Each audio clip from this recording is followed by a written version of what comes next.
Čau lidi, já jsem Kiwi a já vás vítám u mojí první informačky, kde vám chci říct, že jsem začínající let's player. Chtěl jsem se stát let's playerem, protože rád teda jakože se dívám na ty let's playery a teda inspiroval mě Minecraft a teďka jak hrál Vovko, jak hraje za Vruču. No, já bych chtěl hrát taky Vovko. Chtěl bych hrát teda za nějakého horďáka. No, ale hlavní, co to jsme, na co to jsem aspoň já. Mám chci říct teda, že budu natáčet ty let's playe, že budu natáčet vlogy, ale vlogy až po víc jak 50 odběratelů, pardon. No, a tak, teda naší první let's playovou sérii rozjedeme teda World of Warcraft Cataclysm, jak tady můžete vidět.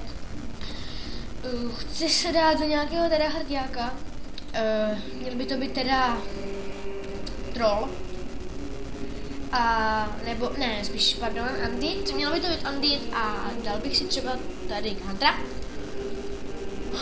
nebo teda taky Warriora, a nebo Rogunu, nebo Prista, nebo Warlocka, nebo Maga, a teďka nemůžu, protože nejsem level 55. No, že teda doufám, že jste pochopili tohle, o co se snažím. Byl bych teda ještě rád, kdybyste mi nedávali žádné dislikey, což mimochodem budou, ale nechtěl bych dávat dislikey, nechtěl, abyste mi dávali dislikey za to, že se mi to třeba seká, že vůbec nemůžu mluvit, tak třeba nedávejte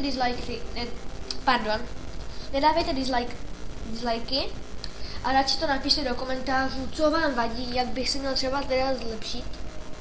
No, pozdrav, jak bych měl třeba vylepšit, jaký byste si přáli a tak. No, takže dáme se teda do vytváření postavy. Já bych teda chtěl Warlocka, on je na damage. Když půjdeme na klot, tak bychom museli mít level, to miluji, tailoring. Jo, dobře. A bude se jmenovat Kiwi. Kiwi je. Kiwi. Tak budeme tady do Kiwi. A můžeme se do toho pustit.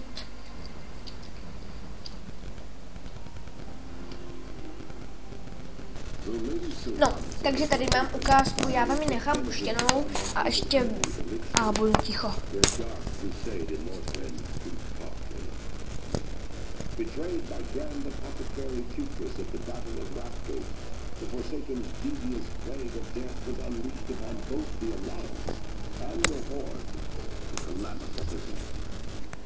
Unbeknownst to Sylvanas, Tutrus and his demonic ally, Varimatris, had taken control of the Undercity. As a result, the Forsaken was wrongly blamed for the traitor's atrocities. Though the Undercity was eventually retaken, Sylvanas and her followers still bear the weight of Tutrus' sin. Mistrusted by the other members of the Horde, the Forsaken must now prove their loyalty to the cause and redeem themselves from their supposed treachery. To this end, Sylvanas has bolstered her defenses within the Pyrrhus Hall glade and readied her undead forces for any contingency.